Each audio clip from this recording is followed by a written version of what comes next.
The ballroom of the Pierre Hotel was a cacophony of forced laughter and clinking glasses. A sea of black tie-clad bodies under chandeliers that were too bright. I tightened my grip on Liam's arm, my fingers sinking into the fine wool of his tuxedo jacket. It was less about affection and more about navigation. The room was a tight grid of networking clusters, each one a potential career landmine or opportunity for him. 2 days before Christmas, and the air was thick with faux cheer and the underlying stench of ambition. Nextech's annual gala was in full swing. Just stick with me, Evie. Liam had murmured in the Uber on the way over, his hand patting my knee. Hawthorne is here, and his wife. This is a big night. I need to be on. I just smiled, leaning into him.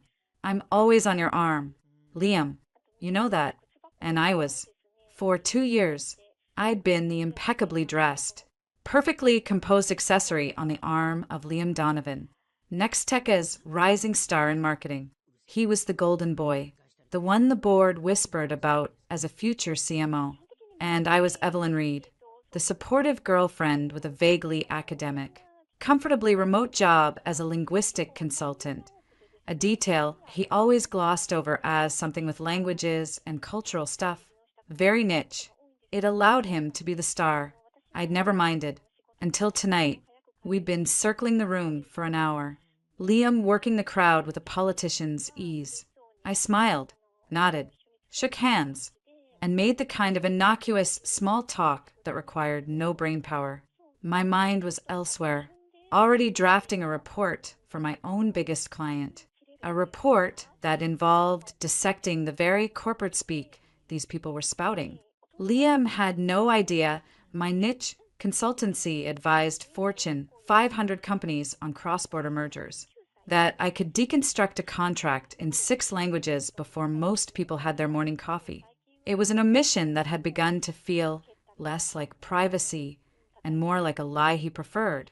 Then we saw him, Richard Hawthorne, Nextech's CEO, a man with a grip like a vice and eyes that missed nothing. He was standing with a small group that included his elegant, silver-haired wife, Eleanor. Richard, Eleanor, Merry Christmas, Liam said, his voice shifting into a higher, more energetic gear. He released my arm to shake Richard's hand, a little too vigorously. Liam, good to see you. And this must be Evelyn. Richard boomed, his gaze flicking over me with polite appraisal.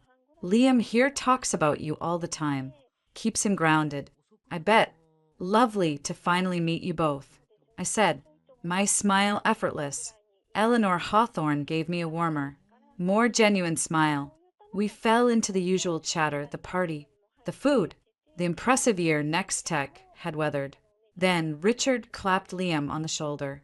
So, Liam, I was just telling Eleanor about your last trip to Paris. Seamless work on the Lauron Pharmaceuticals deal. Jean-Claude was extremely impressed. Liam puffed out his chest slightly. Thank you, Richard. It was a complex negotiation, but we got it across the line. And how is Sophie? Eleanor asked, her tone light. Your fiancée must have been thrilled to have you in her city for so long. When do we get to meet her? The air around me didn't just grow cold. It crystallized. Fiancé, my smile didn't slip. It was frozen in place. I felt my body go perfectly still. A skill honed from years in high-stakes meetings where a single twitch could betray you. Liam let out a low, easy laugh. He leaned in toward Richard, his voice dropping into a confidential tone. But he didn't switch to English. He switched to French. Flawless, Parisian accented French. A language he knew I had no obvious reason to understand. Sophie vieille bien. Merci, he began. Then came the words that would cleave my life in two. Elle est impatiente que je revienne pour les fêtes. Mais ne vous inquiétez pas pour Evelyne. He gave a slight, dismissive nod in my direction. Elle n'est qu'une amie, une connaissance de New York. Très discrète. Vous comprenez? Il faut maintenir certaines apparences ici. Surtout avec les investisseurs. Son père serait mécontent s'il savait que je ne suis pas un célibataire sérieux. Sophie is well. Thank you. She's eager for me to return for the holidays. But don't worry about Evelyn. She's just a friend, an acquaintance from New York. Very discreet. You understand, one must maintain certain appearances here, especially with the investors. Her father would be displeased if he knew I wasn't a serious bachelor. Each word was a precise, surgical cut. Just a friend, a discreet acquaintance. Maintain appearances. I saw Richard Hawthorne's eyes meet mine for a fraction of a second. Was there a flicker of pity? Or just indifference? He understood. He was in on the joke. My 2-year relationship. The apartment we shared. The future we discussed. It was all a convenient cover story to make Liam Donovan look like a stable, unattached man to his French heiress and her powerful father. A roaring started in my ears, drowning out the orchestra. I felt the weight of the diamond pendant Liam had given me for my birthday, a birthday we'd spent in Vermont, just the two of them, or so I'd thought, resting cold against my skin. I saw the last 2 years with terrifying clarity. The business trips to Paris that always coincided with Sophie's visits home. The way he gently discouraged me from engaging with his French colleagues. The times he'd asked me to just take a quick look at some tricky phrasing in a French contract, using my skills while erasing my presence. I had to get out. Now, I let out a soft, carefully measured gasp and brought a hand to my forehead. "Oh, dear," I murmured in English, my voice a little shaky, perfectly feigned. "I'm so sorry. The champagne has gone straight to my head. Would you all excuse me for a moment? I just need some air." Liam turned, his face instantly a mask of concern. "Evie, are you okay, baby?" The term of endearment felt like a slap. "I'm fine, just a little dizzy. Ladies' room. I'll be right back," I said, forcing a weak smile for the Hawthorns. "Please excuse me. I didn't run. I walked, my spine straight, my heels clicking a steady rhythm on the marble floor. I found the restroom, a sanctuary of muted gold and soft lighting. It was empty. I locked myself in the largest stall, leaning my forehead against the cool door. The tears didn't come. Instead, a cold, sharp fury took hold. He thought I was a prop, a discreet, ignorant American friend. He had no idea that the woman he'd just so casually dismissed was fluent, not just in French, but in 5 other languages he couldn't even pronounce.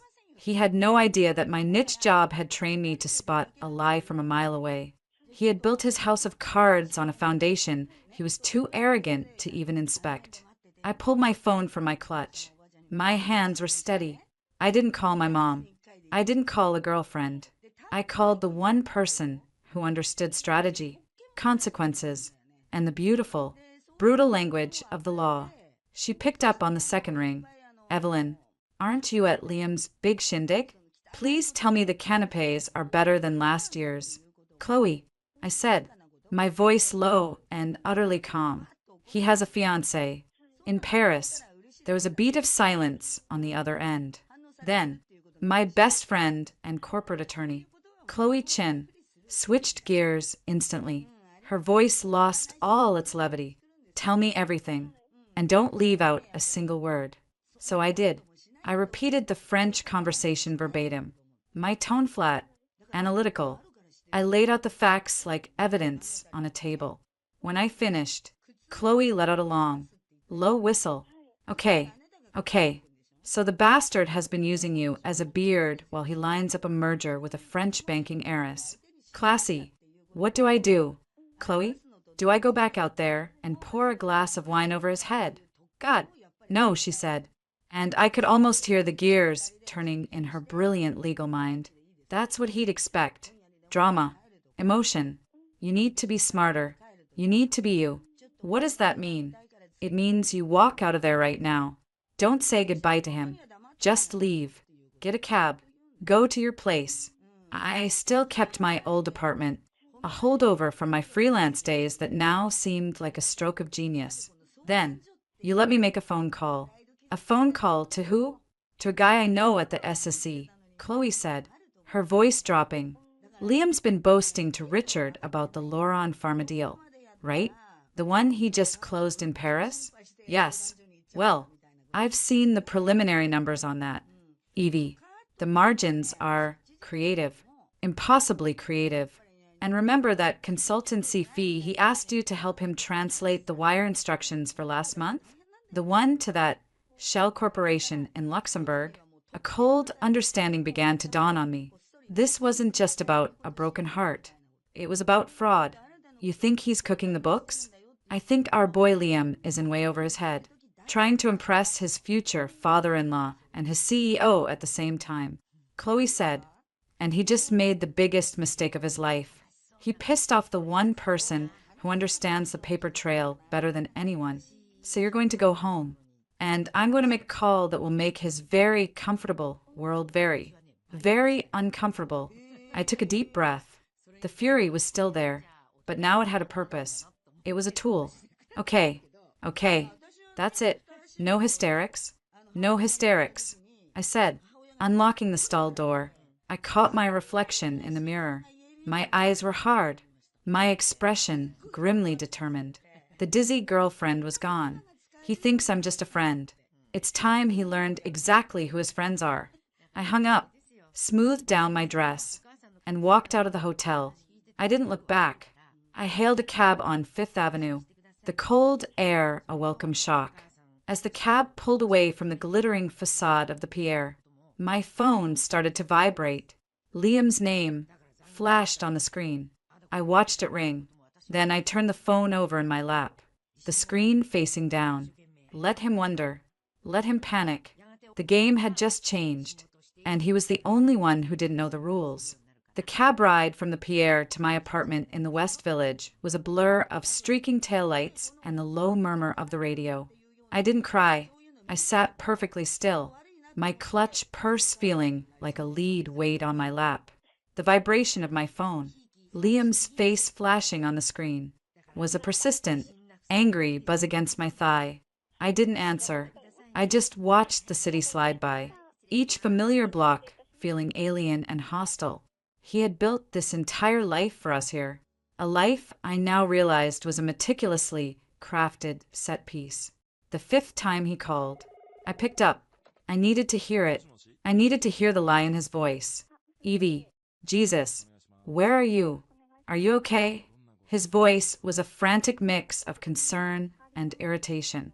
I've been looking all over for you. Eleanor said you looked pale. Did you get sick? I closed my eyes, leaning my head against the cool window. The caring boyfriend act. How long had he been practicing it? I'm fine. Liam, just a headache. I decided to call it a night. A beat of silence. I could almost hear him recalculating. You left? Without saying goodbye. Evie, this is a huge night for me. Richard was surprised. It didn't look good. The irritation was winning out over the concern. I'm sure you smoothed it over, I said, my voice flat. You're very good at that. Another pause. This one was heavier. What's that supposed to mean? Are you mad about something? Was it something I said? A bitter laugh almost escaped me. Was it something I said? No. Liam, it's not what you said. It's just a headache. I need to sleep. I had to get off the phone. I wasn't ready for the confrontation. Chloe was right. Emotion was what he expected. He needed to be off balance. Okay, fine, he said, his tone softening into a placating murmur. You get some rest, baby. I'll wrap up here as soon as I can and come check on you. I'll bring you some soup from that place you like. The sheer audacity of it, the seamless shift from annoyance to doting boyfriend, made my skin crawl. Don't bother. I'm just going to sleep. I'll see you tomorrow. Evie. Wait. I ended the call and powered off the phone. The silence in the cab was deafening. My apartment was a time capsule. I'd held onto it as a workspace, a sanctuary for when Liam's high-energy life became too much. Now, it was a fortress. I locked the door behind me, leaning against it, finally allowing the full force of the betrayal to hit me. It wasn't just the fiancé. It was the 2 years, the conversations, the future we'd planned. It was all a script he was writing, with me playing a supporting role I never auditioned for. I poured a stiff whiskey, the amber liquid doing little to burn away the cold knot in my stomach. Then I powered up my laptop and made a secure video call to Chloe. Her face filled the screen, framed by a messy bun and a large pair of glasses. She was in her home office, a wall of law books behind her. Okay, I'm in. Talk to me. What did he say when you left? I relayed the phone conversation verbatim, my voice still that unsettlingly calm monotone. Chloe nodded, typing notes on a secondary screen. Good. You did good. Vague. Non-committal. And you left him hanging. He's probably sweating into his champagne flute right now, trying to figure out if you're just being a moody girlfriend or if you know something. He thinks I'm a moody girlfriend, I said, taking a sip of the whiskey. That's the entire problem. He's never seen me as anything else. Not really. Then it's time for a proper introduction, Chloe said, a grim smile playing on her lips. Now, let's get tactical. You remember that Loron Pharmaceuticals deal he was so proud of? Of course. He had me look at some of the preliminary correspondence. The French side was getting snippy about payment timelines. Right. Well, after you mentioned that months ago, I got curious. A guy I dated at Columbia works in international compliance at the SEC. I called in a favor, had him take a casual look. The numbers Next Tech reported to their shareholders for that deal are ambitious, suspiciously ambitious. The profit margins they're claiming would require Loron to have basically given their product away. I sat up straighter. This was moving fast. You think he's falsifying reports? For what? A bonus? Maybe. Or maybe to impress Richard Hawthorne enough to secure that promotion to CMO. Or, Chloe leaned closer to the camera, her expression intense. Maybe to impress Sophie's daddy. Jean-Claude Loron is old school. He respects bold moves and big numbers. A deal that looks this good on paper makes Liam look like a wunderkind. The pieces were snapping together with a terrifying clarity. My entire relationship had been a business strategy. So he used my language skills to help secure the deal, then inflated the results to secure his position, using me as a cover story to maintain his eligible bachelor status for the Loron family. A full-spectrum con. Bingo, Chloe said. And that consultancy fee he had you help him with? The one for Arcadia Consulting in Luxembourg? I remembered it clearly. He'd been flustered, saying the bank was giving him trouble with the international wire instructions, that it was for a critical market analysis firm. I'd translated the forms for him, noting the Luxembourgish bank details with a professional's detachment. Yes, what about it? Arcadia Consulting is a shell, a ghost. My guy ran it down. It's a funnel. I'd bet my law license that fee was a kickback, or a way to move money off the books to make the Loron deal margins look real. You, my dear, inadvertently helped him launder his own fraud. The whiskey turned to acid in my stomach. I had been an unwitting accomplice. The humiliation was complete. What do? Chloe, we can't just go to the SEC with a hunch. It's my word against his. And I'm the jilted girlfriend. We don't go to them yet, she said, her eyes gleaming with strategic fervor. First, we need evidence. Hard evidence. And you, Evelyn Reed, are in a unique position to get it. How? He's going to come to you tomorrow, full of apologies and excuses. He'll have a story ready about the fiancé comment. He'll try to love bomb you, or gaslight you, or both. You need to let him. I stared at her. You want me to pretend I don't know? To take him back? I want you to pretend to be confused, hurt, but ultimately willing to listen. She corrected. He's arrogant. He thinks he's smarter than you. Use that. Tell him you're upset, that you overheard something about a Sophie, but you didn't understand the French. Play dumb. Tell him you need reassurance. And then, ask him for it. Ask him for what? Access. Chloe said simply, tell him you're feeling insecure, that you want to be more involved in his life, to understand his work. Ask him if you can help him with something. Anything. He's arrogant and he's panicking. He'll see it as a way to placate you and keep you close. He'll give you something to do. And when he does, you get me everything.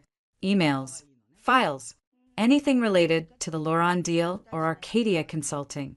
It was a dangerous game. It meant continuing the charade.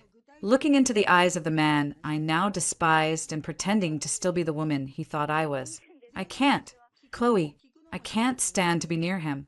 You can, she said, her voice softening for the first time all night. You're the strongest person I know. You've negotiated peace treaties between warring corporations.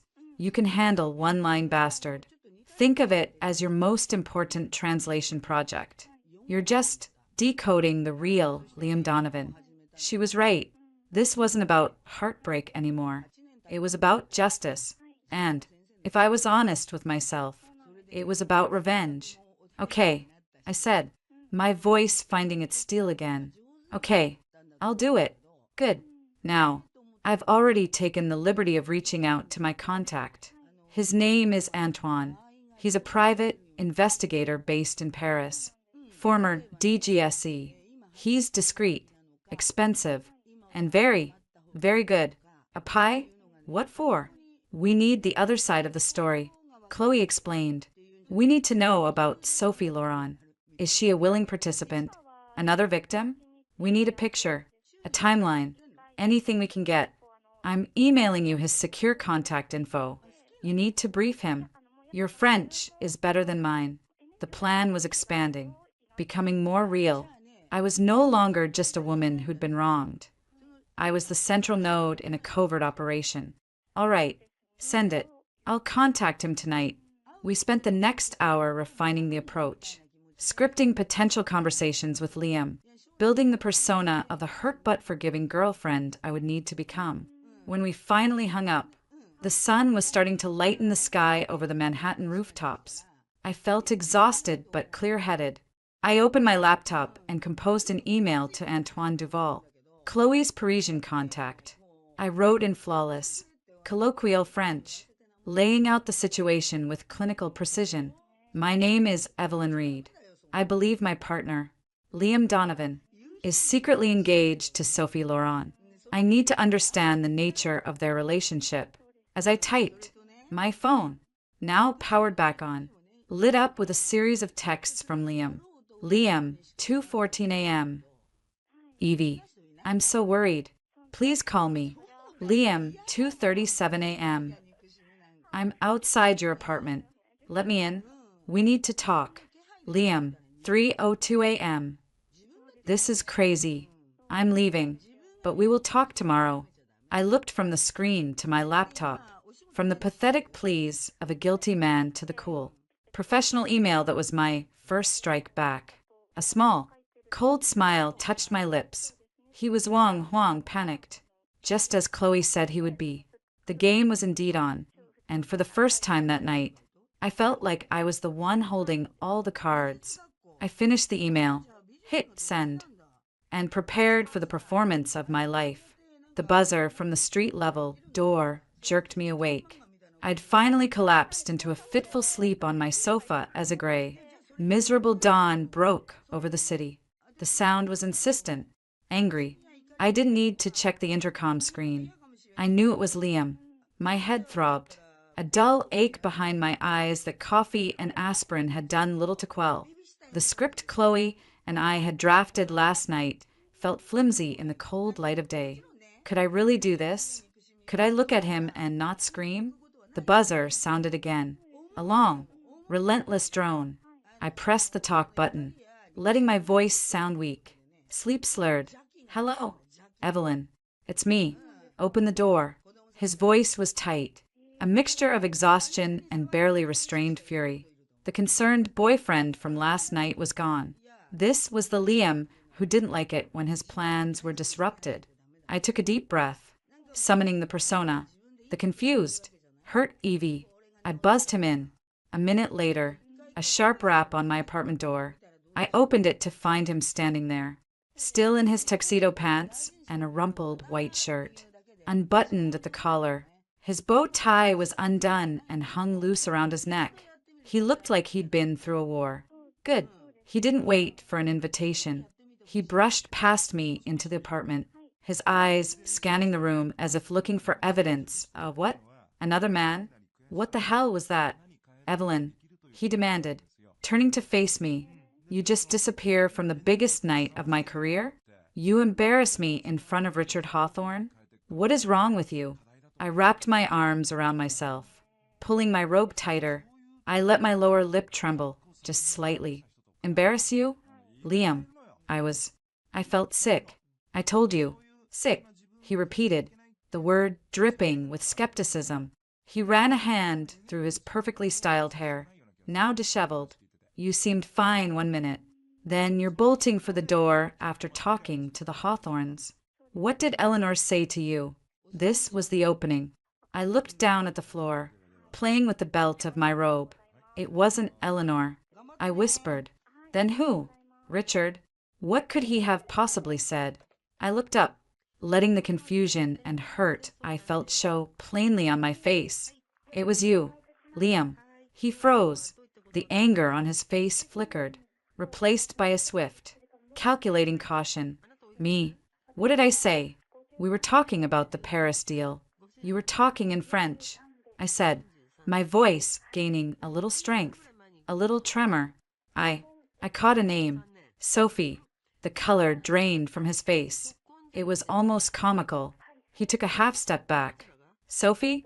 What about her? Eleanor asked about your fiancé, I said, hitting the word with a deliberate, painful emphasis. And you laughed. You were talking about me. Liam, I know you were. I could tell by the way you looked at me. Who is Sophie? What is going on?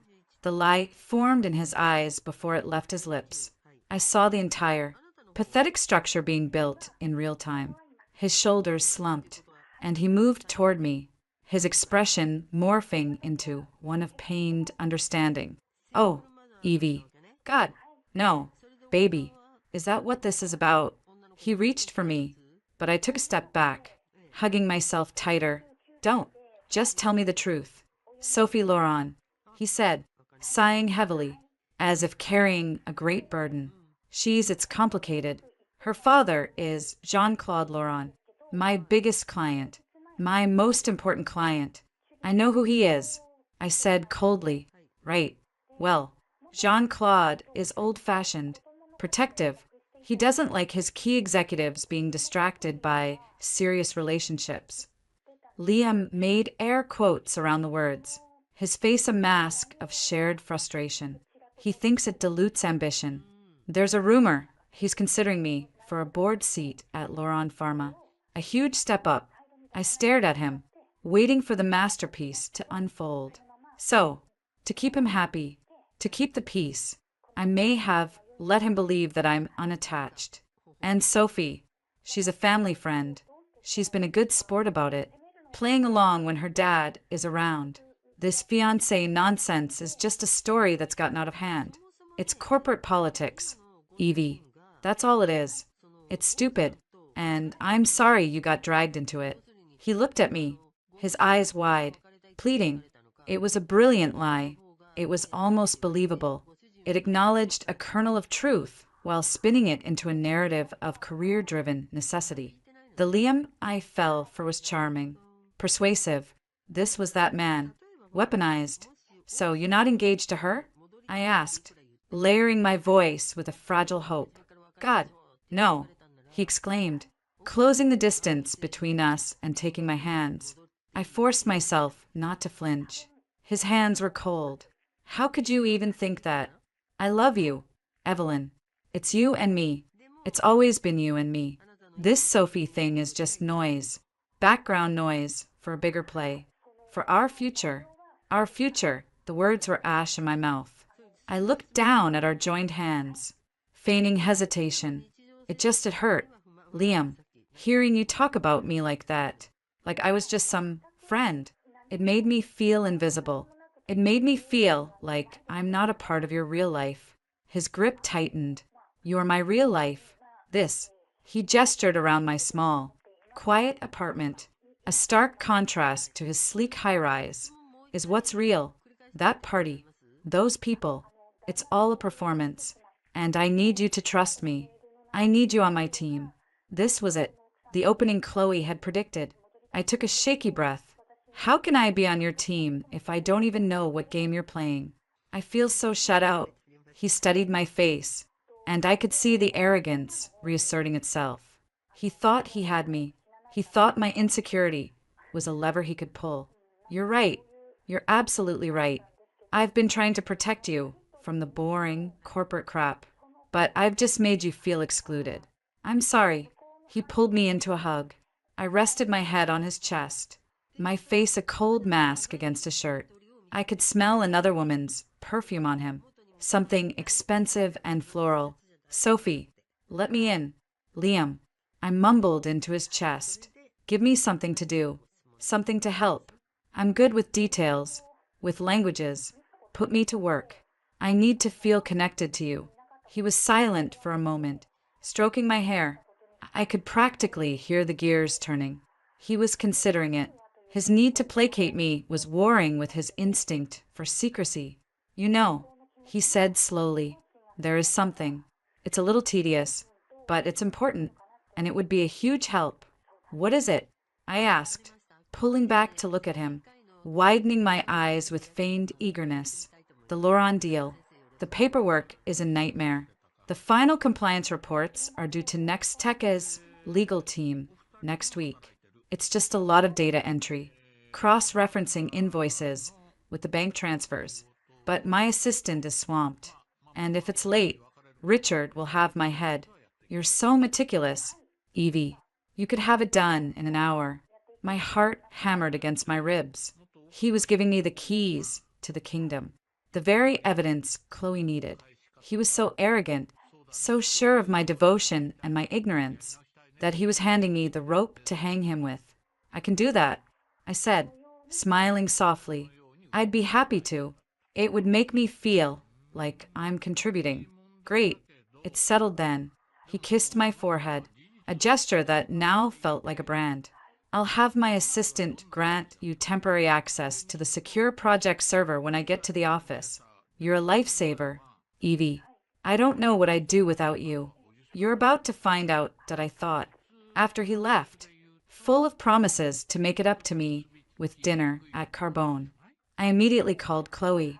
He took the bait, I said, my voice shaking now that the performance was over. He gave me access to the Loran deal files, the compliance reports. Chloe let out a low whistle. I knew it.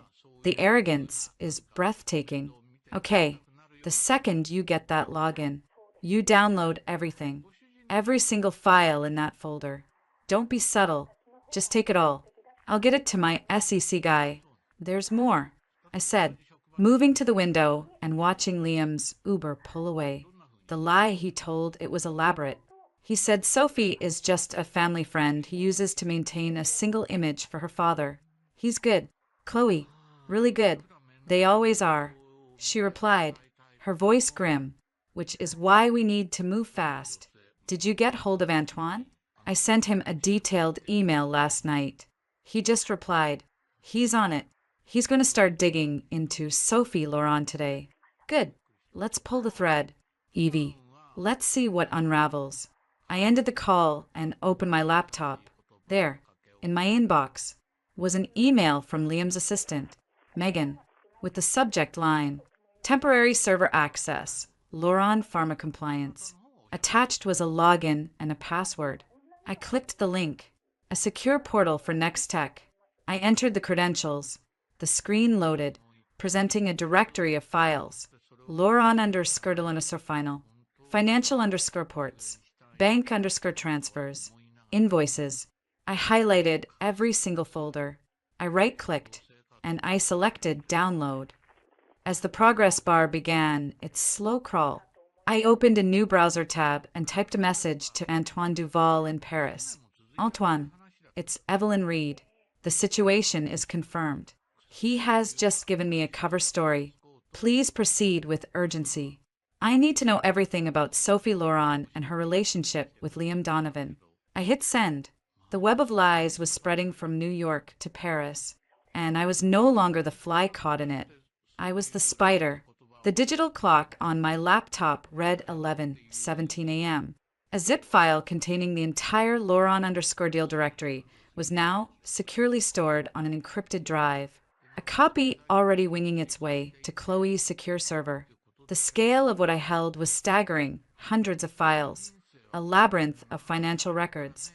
But the key, as Chloe had predicted, was in the comparisons. It hadn't taken long to find the first glaring discrepancy. My phone buzzed. Liam. I took a steadying breath, adopting the persona of the helpful, slightly overwhelmed girlfriend. Hey, I answered, making sure my voice sounded a little breathless. This is a lot more than just data entry. Liam, there are so many spreadsheets. I heard his charming, distracted laugh on the other end. I know. Sorry, baby. It's the full Monty. Just focus on the compliance reports for now. It's basically just matching the invoice numbers from Loron with our bank transfer confirmations. Make sure the amounts line up. Should be straightforward. Straightforward, the word was a joke. I had an invoice from Loron Pharmaceuticals for 15 million euros. And I had a bank transfer confirmation from Nextech for 20 million euros. A 5 million euro difference. And that was just one transaction. It's just, some of the numbers don't seem to match up perfectly, I said, layering my voice with innocent confusion. Like, the invoice for the first shipment, it says 15 million, but the bank file says 20. Is that right? The silence on the other end of the line was absolute. I could almost feel the cold sweat breaking out on his skin. When he spoke again, his voice was a notch higher. Oh, right. That's the licensing fee. It's a separate agreement. The files must be cross-referenced. Don't worry about that. The compliance report only cares about the invoice amount. Just use the 15 million figure. There's no separate file for a licensing fee. I pressed gently, like a diligent worker be pointing out a clerical error. Should I be looking for it? I want to make sure I do this right. No, he said, too quickly. He cleared his throat. No, it's handled. It's on my personal drive. I'll merge the data myself later. You're right to flag it, though. Good eye. Just stick to the one-to-one matches.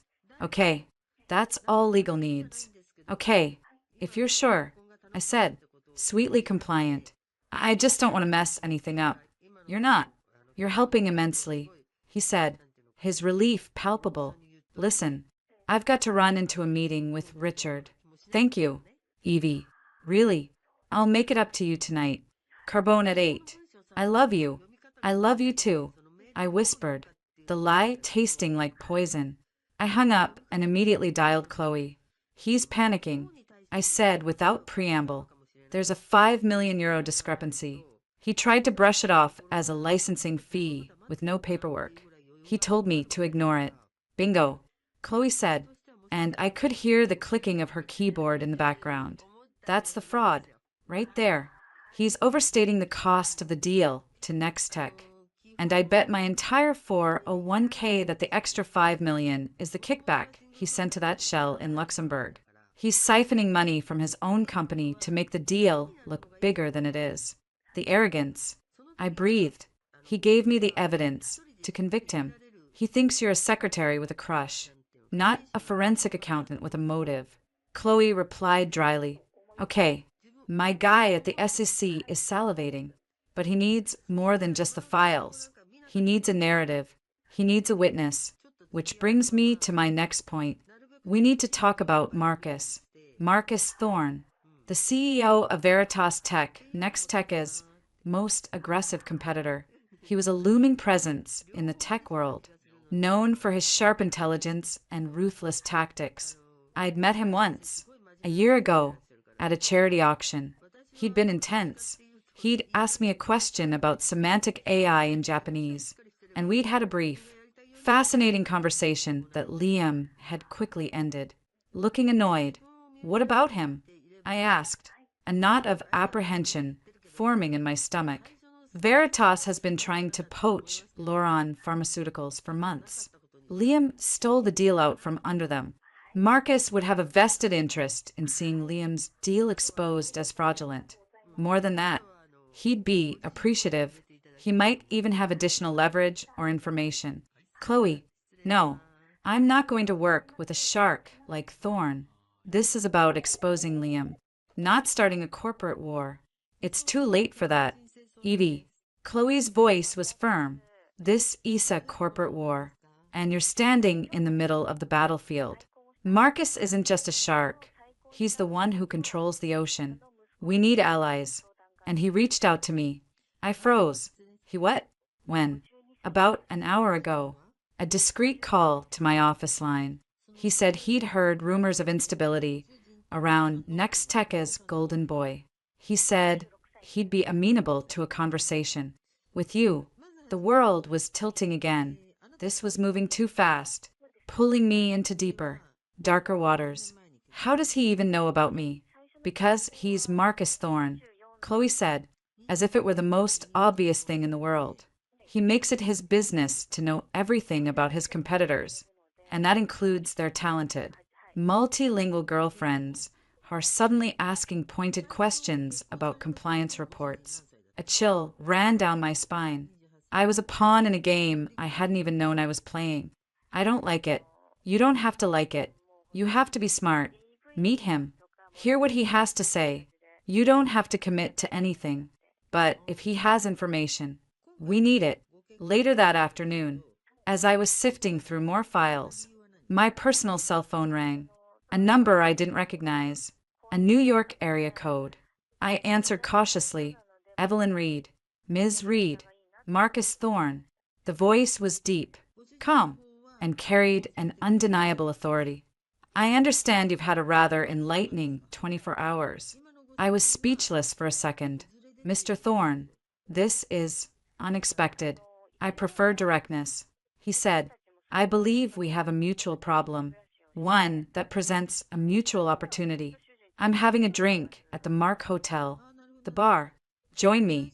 It wasn't a question. It was a summons.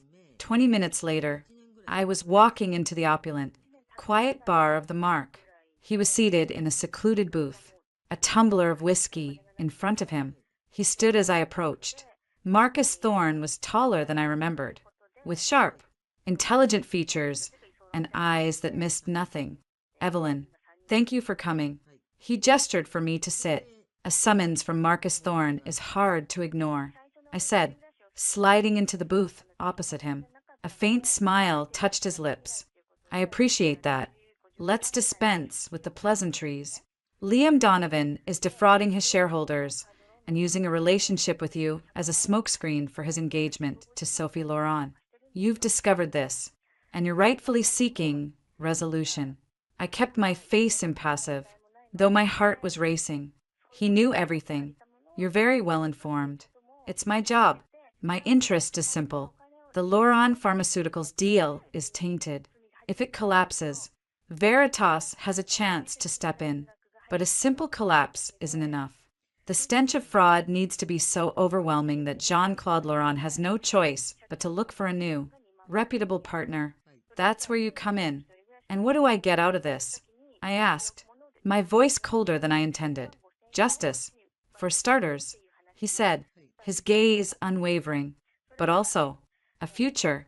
When this is over, Nextech will be toxic. Your consulting business, by association, will suffer. I'm offering you a position at Veritas, head of global communications strategy, a real title, a real salary, a chance to use that remarkable mind of yours for something other than cleaning up a con man's mess.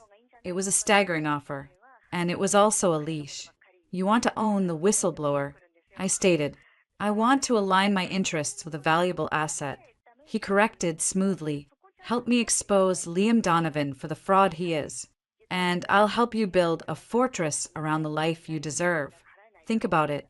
He slid a plain white business card across the table. It had only a phone number on it. That's my private line. When you're ready to move from victim to victor, call me. I left the Mark Hotel feeling more unsettled than when I had arrived. I was no longer just pulling a thread on Liam's lie. I was being invited to light the whole tapestry on fire, and a man like Marcus Thorne would be holding the match. The dinner at Carbone was a masterclass in psychological warfare. I had to sit across from Liam, eating $20 truffle gnocchi, while he spun elaborate lies about his stressful day and how my help had been a lifesaver. I smiled. I nodded. I even reached across the table and held his hand, my skin crawling at the touch. "You have no idea what it's like, Evie," he said, swirling his Burlo. "The pressure from Richard is immense. This Laurent deal, it has to be perfect. Any little mistake, and it all comes crashing down." The irony was so thick I could choke on it. "I'm sure you've covered all your bases," I said, my voice sweet. "You're always so thorough." His phone buzzed on the table. He glanced at it, and a flicker of something, panic? Annoyance, crossed his face before he quickly dismissed the notification. "Just work," he muttered, but I had seen the name on the screen. Sophie L. The performance was exhausting. By the time he walked me to my apartment door, leaning in for a goodnight kiss, I thought I might be sick. I turned my head at the last second, so his lips brushed my cheek. "I'm just really tired, Liam. It's been a long day."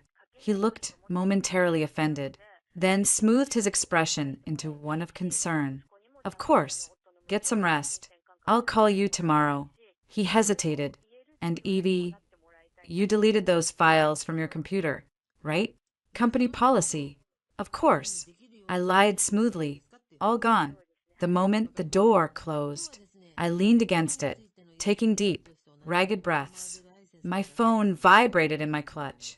It was Antoine, the investigator in Paris. I accepted the video call, my hands trembling. "Ms. Reed," he said, his face grim on the screen. He was in a dark, book-lined room, a cigarette smoldering in an ashtray beside him. "I have made progress. It is not simple." "Tell me," I said, my voice hoarse. "Sophie Laurent. She is 28, an art historian. She divides her time between her family's apartment in the 16th arrondissement and a chateau in Provence. By all accounts, she is gentle, sheltered, and her relationship with Liam?" I prompted, my heart in my throat. Antoine took a drag from his cigarette. "It is public. They have been seen together for over a year. Society pages call them an item. But there is more." He leaned closer to the camera. "I have a contact, a maid at the Hotel de Crillon. She says Mademoiselle Laurent has been staying there frequently this past month. She is unhappy. She cries. She argues on the phone, in English, with a man." My blood ran cold. "Did your contact hear what was said?" "Fragments. You promised." "My father will be furious." "She is just a friend." Antoine paused, letting the words hang in the air. They were a perfect mirror of my own pain. "But this is the most important thing. Ms. Reed, 2 days ago, Mademoiselle Laurent received a package, a gift, from New York. The maid saw the return label. It was from Nextech. The world seemed to tilt. What was in it? A dress. Very expensive. But with it, there was a note." Antoine held up a blurry photograph, clearly taken on a mobile phone. It was a handwritten note on Nextech stationery. "For our engagement party. I can't wait to see you in it. Destroy this note. Elle." I stared at the image, my mind reeling. It was proof, not just of the affair, but of the lie.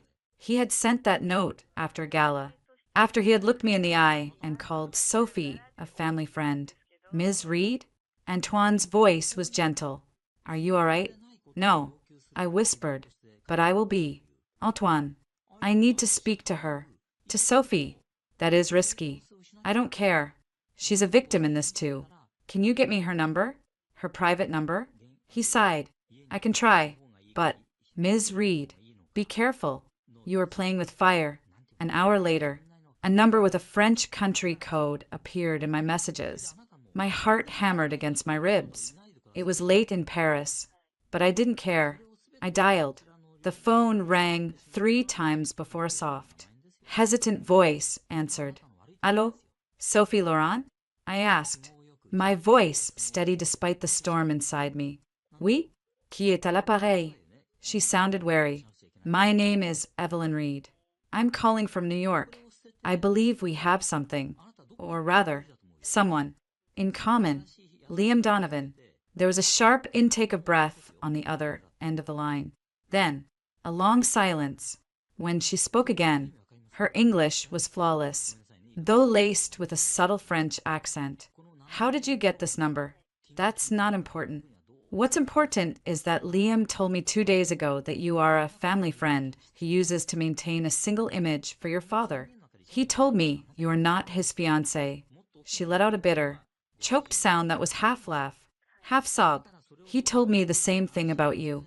He said you were a clingy colleague from New York, a temporary distraction he was trying to disentangle himself from. He said you did not understand boundaries. The sheer, breathtaking duplicity of it left me speechless for a moment. He had built two separate, perfect prisons for us. Sophie, I said, my voice softening with a shared pain I now knew was real. He gave me a diamond pendant for my birthday. We have spent the last 2 Christmases together. We lived together. The dam broke on her end. I heard her crying. Soft, hopeless sobs. He gave me a ring. A sapphire. Last month. In Provence. He said we would announce it after the New Year. After the deal with my father was secure. He said it was bad for business to seem distracted. We need to meet. Sophie, I said firmly. Face to face. How soon can you get to New York? I cannot. My father. Tell your father you're coming to New York to see the holiday windows. To shop. Tell him anything. But you need to come here. I have evidence. Sophie, I have proof that Liam is not just a liar. He's a criminal. He's cheating your father's company. 2. There was another long silence. I could hear her breathing, shaky but steadying. When she spoke again, there was a new steel in her voice, the steel of a woman who had been pushed too far. I have evidence, too, she said quietly. Emails. He was careless on my laptop. He thought I would not understand the financial terms. There are transfers, large sums of money going to a company I have never heard of. Arcadia. A jolt of electricity shot through me. She had it, the final piece. Bring everything. I said, come to New York. I'll explain everything when you get here. I gave her the address of my apartment. We hung up. I stood in the center of my quiet living room, the city lights twinkling outside. The hurt was still there, a raw, open wound, but it was being cauterized by a cold, burning fury. Liam had underestimated both of us. He had thought we were just pretty accessories, easy to manipulate and control. But he had made one critical mistake. He had turned us from rivals into allies. And together, Sophie Laurent and I were going to destroy him. Sophie Laurent arrived in New York 2 days later, a ghostly figure swathed in a cream-colored coat, her eyes red-rimmed but dry. The initial meeting in my apartment was painfully awkward. We were 2 strangers bound by a shared, profound humiliation.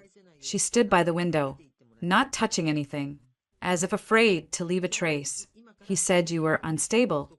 She began, her voice barely a whisper, that you had convinced yourself there was more to your professional relationship. And he told me you were a beard for his career. I replied, the crude American slang sounding harsh in the quiet room. He reduced us both to functions. A problem, a prop. She finally turned to look at me, her gaze sharpening. You said you have evidence. Of crimes. I gestured to my laptop. I do. But first, you said you had emails. She opened her expensive leather purse and pulled out a slim tablet. Her hands trembled slightly as she navigated to a file. He used my laptop once. When his had no power, he forgot to log out of his private email. I was curious. She handed it to me. I do not understand all of it. It is about money. A lot of money. The emails were a bombshell. They were between Liam and a cryptic address. Arcadia.consulting@securemail.ch. The language was veiled, but clear enough if you knew what to look for. Liam, the initial transfer of 5 million euros has been received. The Loron deal is being presented to the board with the adjusted margins, awaiting further instructions on the second tranche. The Luxembourg channel remains secure. Arcadia, acknowledged. The second tranche of 3 million euros is to be held until after the official announcement. Your bonus is contingent on the stock price increase. Ensure the American girlfriend remains placated. Any disruption from that quarter would be problematic. I looked up at Sophie, my blood running cold. He wasn't just lying to us. Sophie, he's embezzling millions. He inflated the cost of the deal with your father's company to steal from his own shareholders. And he was paying someone. A partner. Her face was pale. A partner? In this? Arcadia Consulting. I said, pulling up the files I'd stolen from Nextech. It's a shell company. He was using it to funnel the money. But this email, awaiting further instructions. It sounds like he's not the one in charge. It sounds like he's taking orders. The scope of the conspiracy widened terrifyingly. This wasn't just Liam being greedy. This was something more organized. My phone buzzed. It was Marcus Thorne. I showed the screen to Sophie. I have to take this. She nodded, looking frightened but resolute. I put the call on speaker. Marcus, Evelyn, I hear you've been busy. A certain Mademoiselle Loron has just cleared customs at JFK. His voice was calm, but the fact that he knew was a stark reminder of his reach. How could you possibly know that? I demanded. I make it my business to know when key players enter my city. He said smoothly, this is a positive development. She has information. I assume she does. I confirmed, glancing at Sophie. Emails that tie Liam directly to the fraud.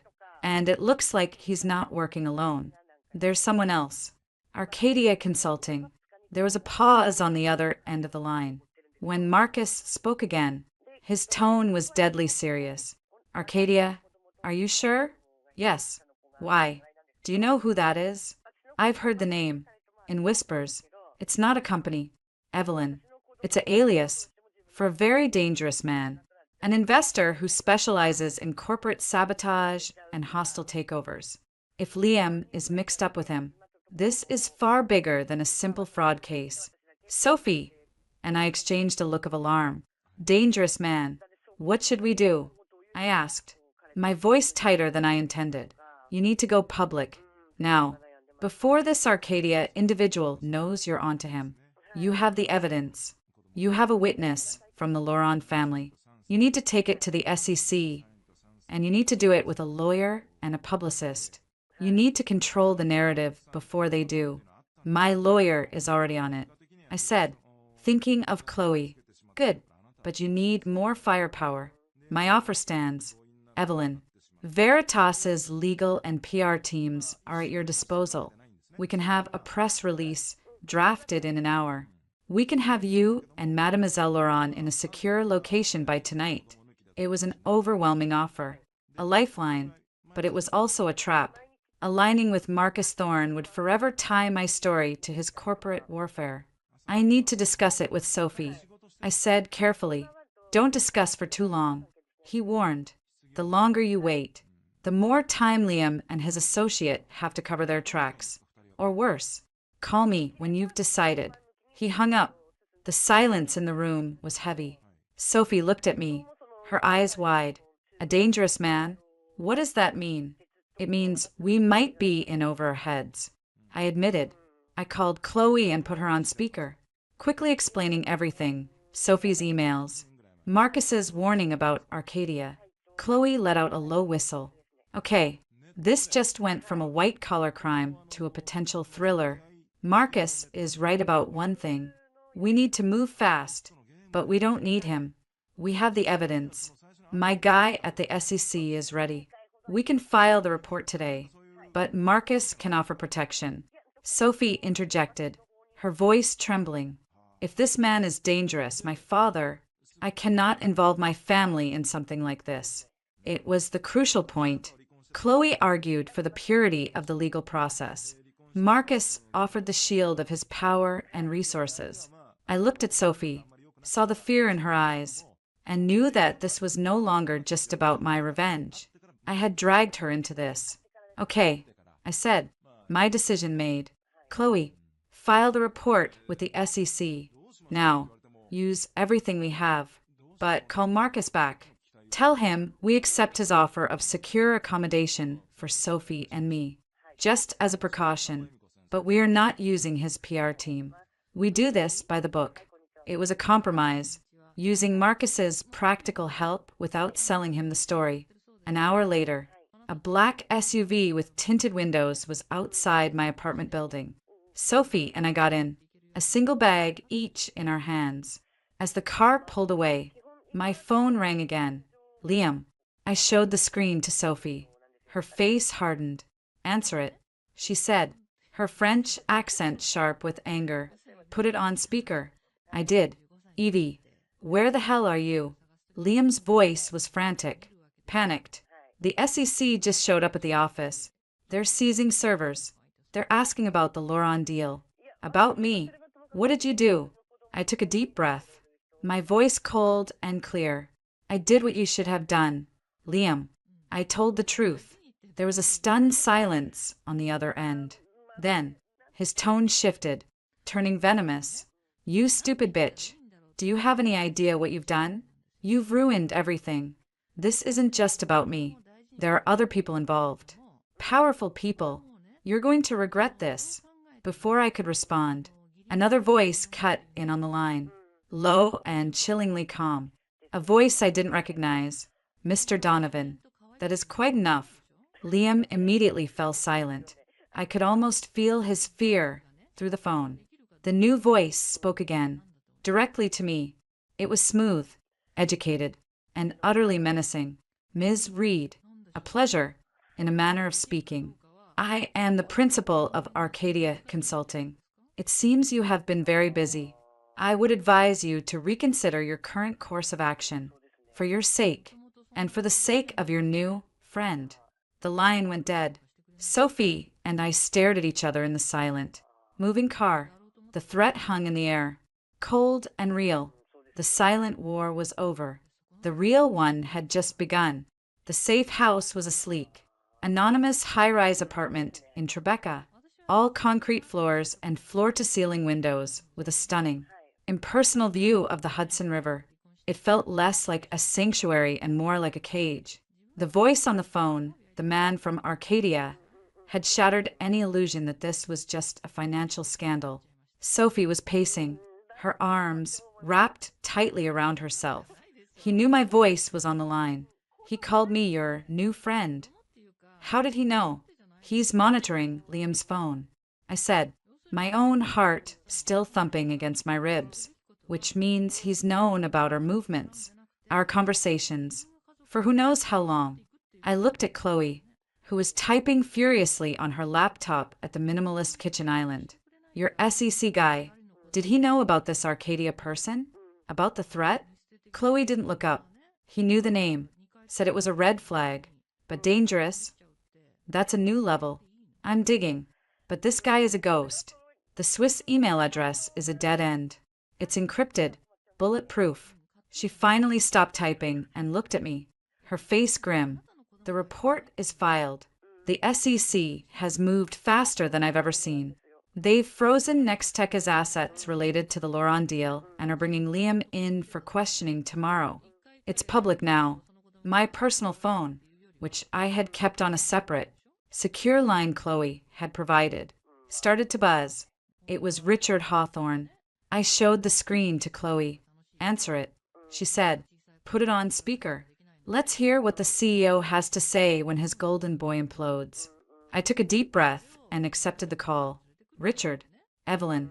His voice was like gravel, stripped of all its previous bonhomie. What in God's name have you done? I exposed a fraud. Richard, one that was happening under your nose. Don't you dare take a moral high ground with me. He snarled. You have no idea the damage you've caused. This isn't about one deal. You've jeopardized the entire company. Thousands of jobs. Then you should be thanking me for rooting out the cancer before it spread. I shot back, my voice cold.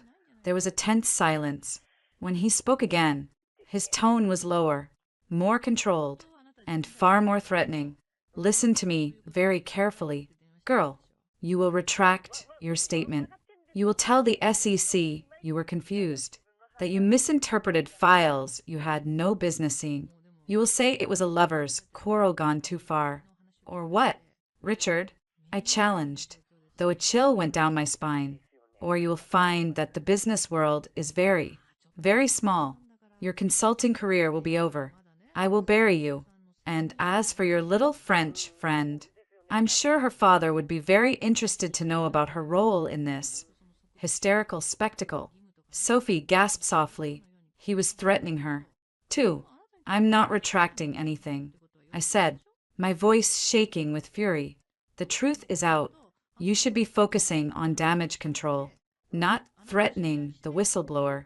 You've been warned. He hissed, and the line went dead. I slumped into a chair. The walls were closing in. Liam's venom, the Arcadia man's calm threat, and now Richard Hawthorne's corporate intimidation. We were under attack from all sides. My phone buzzed again.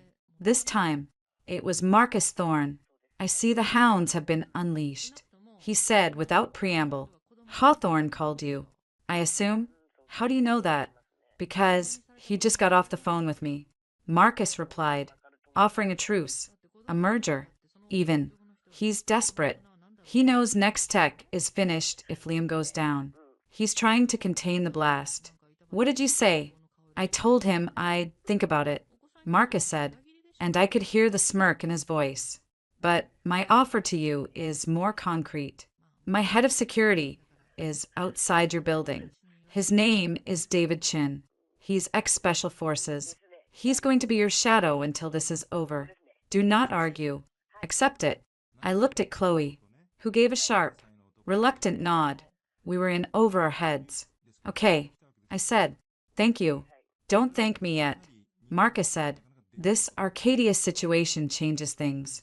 I've heard from my sources. The man on the phone is likely someone named Silas Vance. He's a fixer for very rich, very powerful people who don't like scandals. If Vance is involved, this is about more than money. It's about silencing the noise. Permanently. The word permanently hung in the air. Sophie sank onto the sofa, her face ashen. What do we do? I whispered. You do nothing. You let David do his job, and you let me handle Vance. His voice was absolute. This is my world. Evelyn, you pulled the thread. Now, let me clean up the mess. He hung up. A few minutes later, my phone buzzed with a text from an unknown number. This is David Chin. I'm in the lobby. All secure. You need anything, you call me. The sense of being a pawn returned. Stronger than ever. I was now a protected asset in a war between Marcus Thorne and a shadowy fixer named Silas Vance. My revenge against Liam had become a minor subplot. Later that night, I couldn't sleep. I wandered into the living area to find Sophie sitting in the dark, staring at the city lights. I am sorry, she said softly. I brought this to you. This danger. You didn't bring it, I said, sitting beside her. Liam did. We're both victims in this. I spoke to my father, she said, her voice small. I told him everything. About Liam. About the fraud. He was quiet. Then he said he was sending his security team from Paris. They will be here tomorrow. The Laurent family was mobilizing. The stakes were now international. I am not a fighter, Evelyn. Sophie continued, turning to look at me, her eyes glistening in the dim light. I am an art historian. I like quiet rooms and old paintings. But now, I am so angry. I want him to pay. Me too. Sophie, I said, taking her hand. It was cold. Me too. Just then, my phone lit up with a notification. It was a news alert. Breaking. Nextech executive Liam Donovan taken in for questioning by SSC. Sources indicate a major financial scandal involving the Laurent Pharma deal. Whistleblower, reportedly a former associate. Former associate. They were already trying to write me out of the story, but as I read the headline, I felt no satisfaction, only a cold dread. Liam was in custody, but the real players, Hawthorne, Vance, were still out there, and they knew exactly where to find us. The game had become a battle for survival, and the first shot had been fired, not in a boardroom, but in a whispered threat on a phone line. The dangerous turn had been taken, and there was no going back. The federal courthouse was a fortress of stone and swirling media. Sophie and I arrived in a convoy, David Chen's team from Veritas in one SUV, the Stern, silent professionals from the Laurent family in another. We were hustled through a side entrance, a blur of flashing cameras and shouted questions. Evelyn, over here. Sophie, did you know about the fraud? Inside, the air was cold and smelled of old wood and anxiety. We were led to a small, windowless room to wait. Chloe was already there, her face a mask of professional calm, but I could see the tension in her shoulders. This is it, she said, handing me a glass of water. Just remember what we rehearsed. Tell the truth. Answer only the question asked. Don't volunteer anything. The evidence speaks for itself. Sophie sat perfectly still, her hands folded in her lap. She looked like she was going to her own execution. My father's lawyers said the same thing. She murmured, "They are not happy with me, but they are here." The door opened, and a stern-faced U.S. Marshal beckoned us. "They're ready for you. Ms. Reed, Mademoiselle Laurent." The hearing room was smaller than I'd imagined, but no less intimidating. Liam was already there, seated at a table with his lawyer. He looked like a ghost of himself. His suit was rumpled, his face pale and gaunt. When his eyes met mine, they were filled with a pure, undiluted hatred that made my breath catch. There was no charm left, no pretense. This was the real Liam, stripped bare. At the next table sat Richard Hawthorne. His jaw clenched so tight I thought it might snap. He didn't look at me. He stared straight ahead, as if he could wish the entire proceeding out of existence. We were sworn in. The SEC attorney, a sharp, no-nonsense woman named Ms. Williams, began her questioning. She led me through the discovery of the files, the financial discrepancies. I spoke clearly, my voice steady, laying out the facts. I was a linguist. After all, precision was my trade. Then it was the turn of the attorney for Nextech's board, a slick man with an expensive watch. He tried to attack my credibility. "Ms. Reed, isn't it true that you were in a romantic relationship with Mr. Donovan that had recently soured?" "Yes," I said. "And isn't it true that you have a professional relationship with Marcus Thorne of Veritas Tech, a direct competitor of Nextech?" "I have recently accepted a consultancy with Mr. Thorne." "Yes." He smirked, as if he'd scored a point. "So, this isn't really about whistleblowing, is it? This is about a jealous ex-lover, working with a corporate raider to destroy a man's career out of spite." Before I could answer, Chloe was on her feet. "Objection! Counsel is testifying and badgering the witness." "Sustained," the judge said, giving the lawyer a warning look. But the damage was done. I could see the doubt on the faces of some of the officials in the room. They wanted a simple story, a corporate hero or a scorned woman. The truth was too messy. Then, it was Sophie's turn. She was trembling as she was sworn in. The Nextech lawyer went in for the kill. "Mademoiselle Laurent, you were also romantically involved with Mr. Donovan, were you not?" "Yes," she whispered. "And you were, in fact, engaged to be married to him?" Sophie looked at Liam, then at me. I gave her a small, encouraging nod. She straightened her spine, and when she spoke again, her voice was clear and carried the weight of centuries of Laurent family authority. I was led to believe that was the case. I now know I was one of at least 2 women he was deceiving. The lawyer pressed on. "And isn't it also true that your father's company stands to benefit immensely if the Laurent deal is voided and they can partner with Veritas Tech instead? A much more lucrative partnership." "I'm told," Sophie's eyes flashed. My father's company stands for integrity. We do not benefit from fraud. We are victims of it. She turned her gaze to the judge. And I have evidence that Mr. Donovan was not working alone. She produced the tablet with the Arcadia emails. As she read them aloud, Liam's fawning messages, the instructions for the money transfers, the room fell silent. She was no longer a timid art historian. She was a force. Then came the moment I will never forget. The Nextech lawyer, desperate, asked Liam a direct question. Mr. Donovan, did you or did you not have a secret arrangement with an entity known as Arcadia Consulting? Liam's lawyer whispered frantically in his ear, advising him to plead the fifth. But Liam snapped. The pressure, the exposure, the sight of Sophie and me united against him, it was too much. He slammed his hand on the table and stood up, his face contorted with rage. He pointed a shaking finger at me, but his words were for Sophie, a torrent of vicious, fluent French. Espèce de garce naïve, tu es ruiné ma vie. Elle n'est qu'une putain américaine stupide. Mais toi, tu avais tout, et tu as tout gâché pour cette idiote. The room erupted. The judge banged his gavel. Mr. Donovan, you will speak English in this courtroom. But I was already on my feet. The insult hung in the air. Stupid American whore. I looked from Liam's snarling face to Sophie's shocked one, and then to the judge.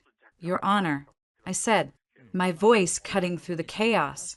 I replied in the same language, my Parisian accent flawless and icy. Je pense que l'accusé vient d'oublier que je comprends chaque mot vomi par sa bouche méprisable. Il a trahi sa société. Il a trahi Mademoiselle Laurent. Et il m'a trahi. Les preuves sont là. La comédie est terminée. A stunned silence fell. The entire room stared at me. I had not just understood his outburst. I had verbally disarmed him in his chosen language of attack. The Nextech lawyer sank into his chair. Defeated, Richard Hawthorne put his head in his hands. The judge looked from me to Liam, his expression one of utter contempt. The court is adjourned for a short recess. Mr. Donovan, consult with your counsel. I suggest you prepare to change your plea. As the officials filed out, Liam was led away by marshals. His shoulders slumped. A broken man. The unmasking was complete. He hadn't just been exposed as a fraud. He had been exposed as a pathetic, vicious bully. Sophie came to my side, her eyes wide. You said you would tell him the comedy was over. I took a deep breath, the adrenaline starting to fade, leaving me shaking. It is, I said, but as I looked toward the door, I saw Marcus Thorne standing there, having watched the entire proceeding. He gave me a slow, deliberate nod of approval. It wasn't over. The courtroom battle was won, but the war with the shadows was just beginning. The real player had been watching, and he was smiling. The silence in the safe house was deafening. The adrenaline that had fueled me through the hearing had evaporated, leaving a hollow, aching exhaustion. We had won. Liam was in federal custody, denied bail. The news channels were running nonstop coverage of the Nextech scandal, painting Sophie and me as unlikely heroes. But the victory felt like ash in my mouth. Sophie was on the balcony, talking in low, rapid French on her phone. Her father, I presumed. The Laurent family's lawyers were already moving to sever all ties with Nextech, and the stock was in freefall. Richard Hawthorne had resigned as CEO an hour after the hearing adjourned. My phone, the private one, buzzed. It was my mother. I hadn't spoken to her in weeks. I braced myself and answered. Evelyn. Her voice was crisp, devoid of the hysterics another mother might have. Dr. Eleanor Reed, chair of linguistics at Columbia, dealt in facts, not emotions. I've been watching the news. It seems you've been busy. Mom, it's a long story. I'm sure it is, she said. The question is, what is your endgame? You've exposed the fraud. You've humiliated the man. The media has turned you into a symbol. What now?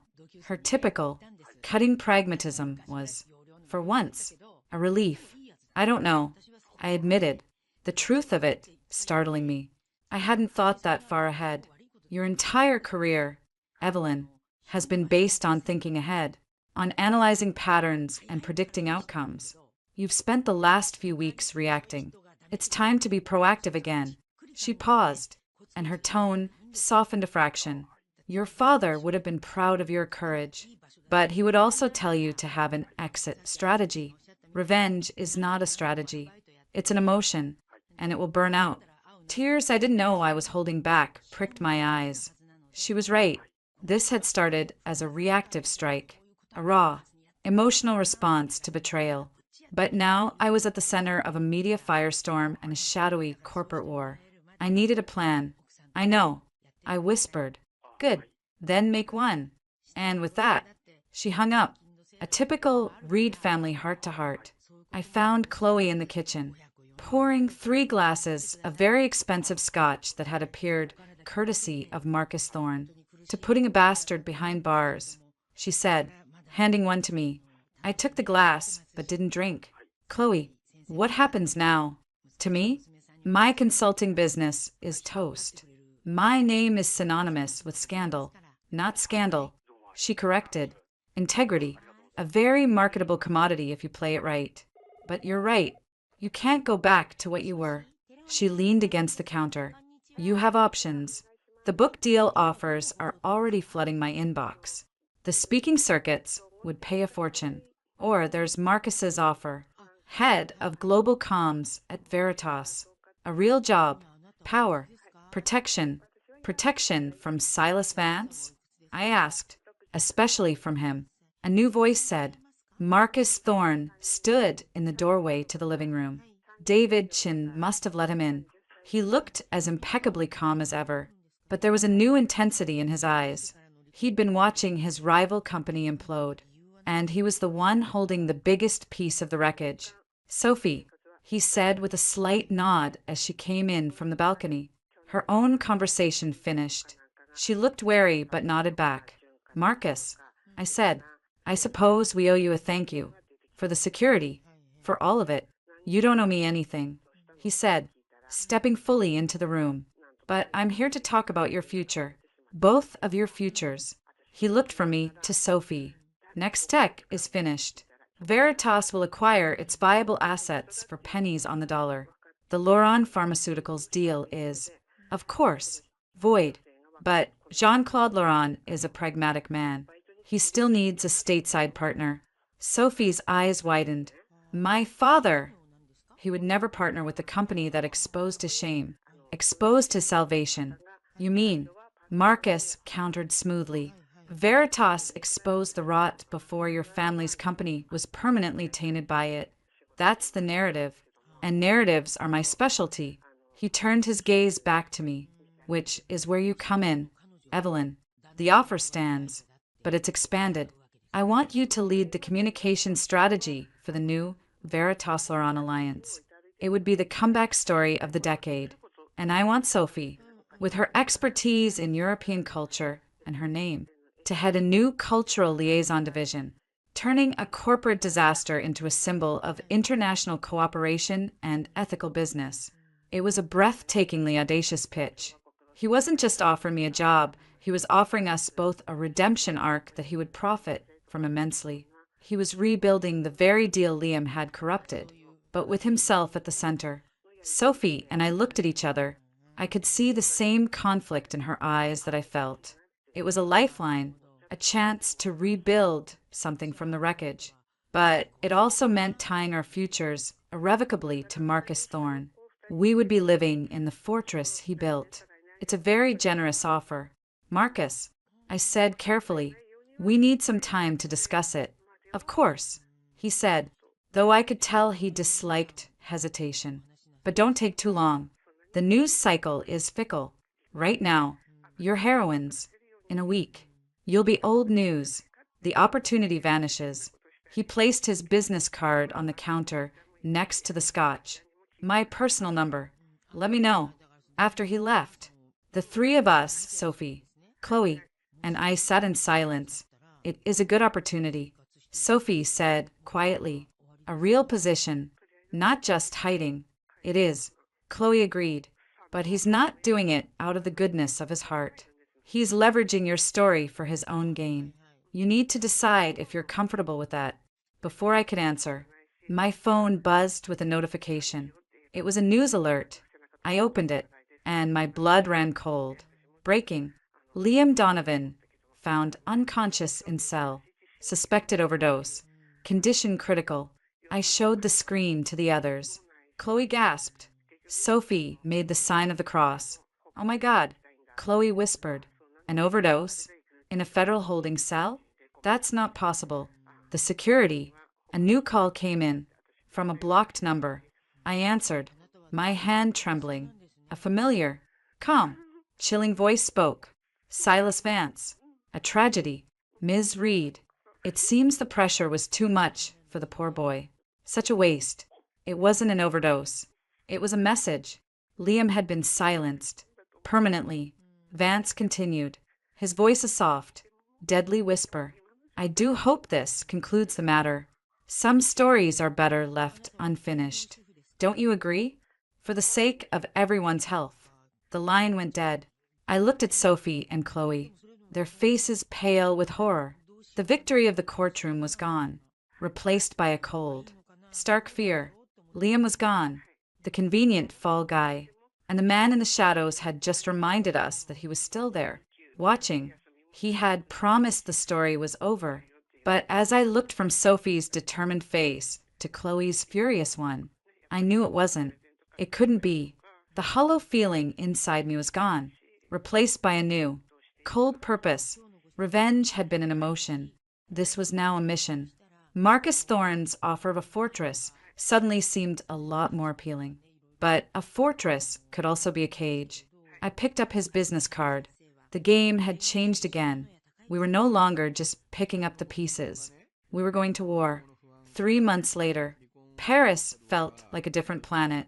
The sharp edges of New York, the constant hum of threat, had been replaced by the soft, gray light of a Seine-side morning. I stood on the balcony of my new apartment in Saint-Germain-des-Prés, a cup of strong coffee in my hand. It was a far cry from my West Village place. All Haussmann-era elegance and sprawling rooms. A fortress, yes, but one with a breathtaking view. The official story was that I was in Paris to establish Veritas Tech's new European headquarters and to foster the groundbreaking ethical partnership with Lauron Pharmaceuticals. The press release, which I had drafted myself, was a masterpiece of spin. It mentioned a period of challenges that had led to a renewed commitment to transparency, skillfully avoiding the names Liam Donovan or Silas Vance. I was the prodigal daughter returned, the savvy American executive bridging continents. Sophie was my counterpart, the elegant face of the Lauron family's renewed legacy. The doorbell rang. It was Sophie herself, her cheeks flushed from the spring chill. She bustled in, dropping a bag of fresh croissants on the kitchen counter. Did you see it?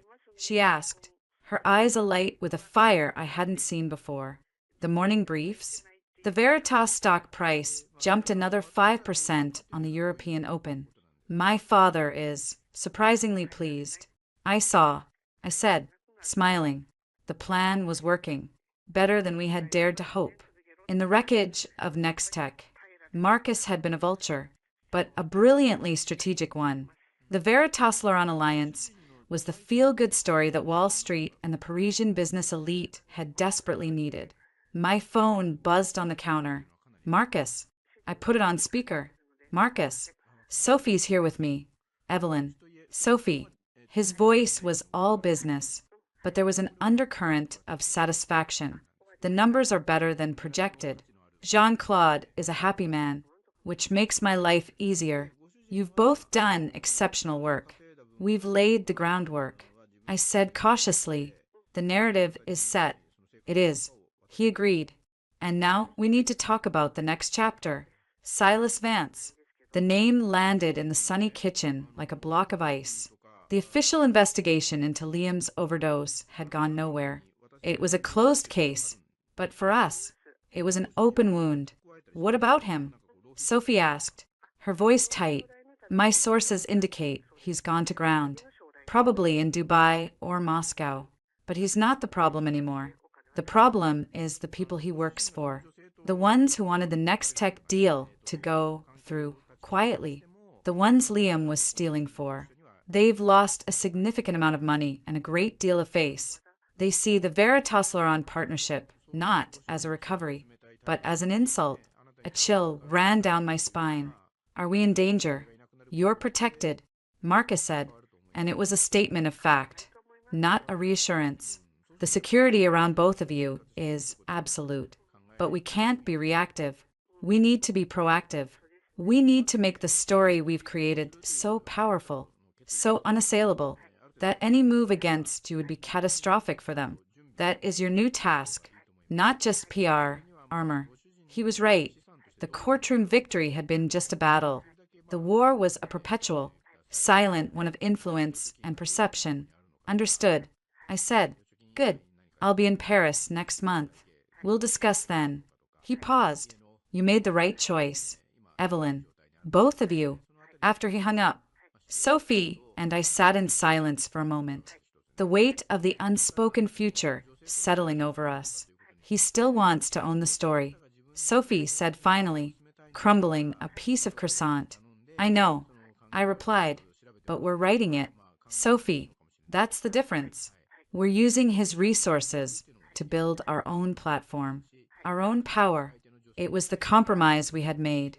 We had accepted Marcus's offer, but on our terms. My title was head of global strategy, but my mandate was broad, giving me control over the narrative.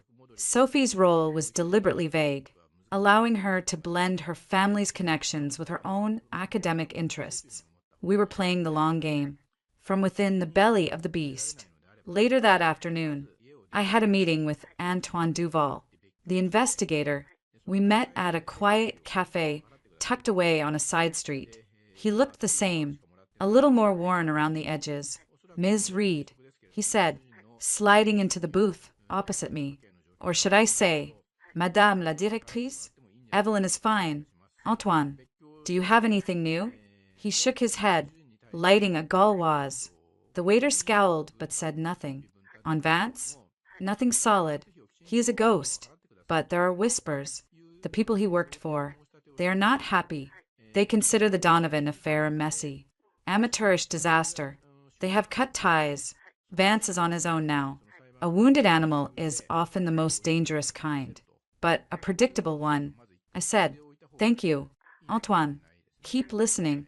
As I stood to leave, he looked up at me, his gaze sharp. You have changed, Evelyn. New York hardened you. It taught me the language. I corrected him. Now I'm just learning to speak it more fluently. I walked back along the Seine, the setting sun painting the river in hues of gold and orange. My phone buzzed. It was a text from an unknown number. The hawk has landed. Missed you at the funeral. Until we meet again. S. Silas Vance. He was still out there, taunting me, letting me know he was watching. The fear was instant, a cold spike in my gut, but it was quickly followed by a surge of cold anger. He wasn't a ghost. He was a man who had made the mistake of thinking I was just a victim. I didn't delete the text. I saved it. I would show it to Marcus. I would add it to the file. It was another piece of data, another variable in the equation. I reached the Pont d'Arts, the bridge laden with love locks. I stopped, leaning on the railing, looking toward the Louvre. This city had been the backdrop to Liam's lies. Now, it was the stage for my second act. My phone rang again. This time, it was Chloe, her face filling the screen. Hey, you. How's the City of Light treating its newest corporate superstar? I'm surviving. I laughed, the sound feeling strange and wonderful. How are things stateside? Quiet. Boring. Even. I'm thinking of opening a Paris office. You know, to keep an eye on my most high-maintenance client. Please do, I said, and I meant it. I could use a familiar face. We talked for a while. The easy, comfortable talk of old friends. It was a tether to the person I was before. A reminder that not everything had been burned away. As dusk settled, I finally headed home. At the door to my building, a familiar, solid figure nodded to me. David Chin. Marcus had insisted he remain as my head of security. I used to chafe under the constant presence. Now, I found it grounding. Evening. Ms. Reed. David. Anything to report? All quiet, he said. But quiet isn't always good. I know, I said. But it's a start. Upstairs, in the silence of my apartment, I poured a glass of wine and walked back out onto the balcony. The city was alight now, a sprawling tapestry of life and history. The ghost of Liam was here, and the shadow of Vance loomed. But for the first time in a long time, I felt a sense of purpose that was entirely my own. I wasn't Evelyn, the victim. I wasn't Evelyn, the whistleblower. I was Evelyn, the architect. The game wasn't over. It would never be over. But I was no longer a piece on the board. I was a player, and I was just getting started. I took a sip of wine, looking out at the lights of Paris, and allowed myself a small, hard smile. Let them come. 5 years later, the auditorium of the World Economic Forum in Davos was packed. A sea of the world's most powerful people in sharp black and white. The air hummed with a low, serious energy. On the massive screen behind the stage, the title of the keynote address glowed. The Integrity Dividend. Why ethical transparency is the new competitive advantage. I stood at the podium, adjusting the microphone. At 35, the sharp edges of the young woman who had been betrayed at a Christmas party had been softened by time and authority. I wore a simple, powerful navy blue dress, my only jewelry a thin platinum band on my left hand. The lights were hot, but I felt cool, centered. 5 years ago, I began, my voice clear and carrying through the silent hall. The business world was rocked by a scandal. It was a story of fraud, of personal betrayal, and of a system that, for a time, rewarded deception. I paused, letting the memories settle in the room. Everyone knew the story. It had become a modern parable. But today, I'm not here to talk about the scandal. I'm here to talk about what was built from its ashes. I'm here to talk about the measurable, tangible value of telling the truth.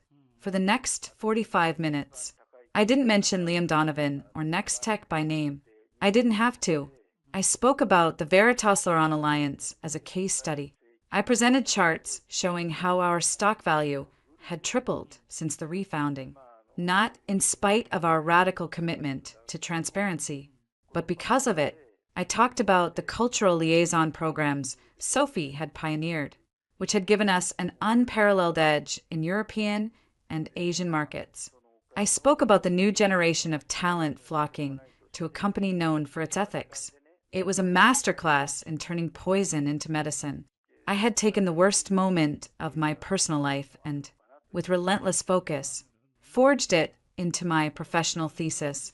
The audience was captivated. I could see nods of agreement, scribbled notes, as I concluded to thunderous applause. I looked out into the crowd. There was Marcus Thorne, sitting in the front row. He gave me a slow, respectful nod. Our relationship had evolved into one of mutual respect and clear boundaries. He was the visionary. I was the strategist who made his visions palatable, even noble. He had gotten his empire, and I had built my fortress within it. After the speech, a throng of people surrounded me, CEOs, journalists, ambassadors. I handled them with practiced ease, a smile fixed on my face. Then, through the crowd, I saw a familiar, elegant figure waiting patiently. Sophie. She was holding the hand of a small, dark-haired boy of about 3. Her son, Jean-Luc. I excused myself and made my way to them. Sophie kissed me on both cheeks. You were magnificent, ma sœur, she said, her eyes shining. She had started calling me sister a few years ago. It had stuck. Merci, I said, bending down to the little boy. And hello, you. Are you being good for your maman? Jean-Luc hid his face in Sophie's coat, then peeked out with a shy smile. He had his mother's eyes, and a smile that, on rare occasions, reminded me of a ghost.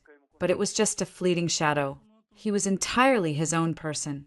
Sophie had never revealed the father's name on the birth certificate. It was a part of her life she had firmly and gracefully closed. David is outside with the car. Sophie said, "Ready to escape?" More than ready. We walked out of the conference center into the crisp Swiss air. David Chin, now the head of global security for the entire alliance, stood by a discreet black sedan. He opened the door for us, his eyes perpetually scanning the environment. The threat of Silas Vance had never materialized. The official story was that he had died in a yacht explosion off the coast of Monaco 2 years prior. The unofficial story, which Antoine had whispered to me, was that Marcus's people had finally caught up with him. The past had been settled, in its own brutal way, as the driver navigated the snowy roads back to our chalet. My phone buzzed. It was an email from my mother. The subject line was, "A decent presentation." I smiled. From Dr. Eleanor Reed. That was a rave review. Later that night, after Jean-Luc was asleep and Sophie was reading in front of the fire, I stepped out onto the balcony. The Alps were silhouetted against a starry sky, immense and eternal. The silence was profound. I thought about the frantic, terrified woman in the safe house 5 years ago. I thought about the dizzying highs and terrifying lows. The journey had cost me my innocence, my old life, and a part of my soul I would never get back. But it had given me something else, an unshakable sense of self. The glass door slid open. Sophie joined me, handing me a blanket. "You are quiet tonight, just thinking," I said. "It's a long way from the Pierre Hotel." She looped her arm through mine. "It is, but we are here, together." I looked at her, at the strong, resilient woman she had become, a powerhouse in the art world and a devoted mother, no longer a sheltered heiress. We had saved each other, in a way far more profound than simply exposing a bad man. "Yes," I said, leaning my head against hers. "We are." The future was no longer a battle to be fought or a threat to be managed. It was a landscape we had carved for ourselves, with its own challenges and joys. The scars of the past were still there, but they had faded into a map of where we had been, reminders of the strength it took to get here. I looked up at the cold, clear sky. The game was over. We had won, not by destroying our enemies, but by building a life so solid, so true, that the shadows of the past could no longer touch us. And in the quiet majesty of the mountains, under a canopy of 1,000,000 stars, that felt like the only victory that truly mattered.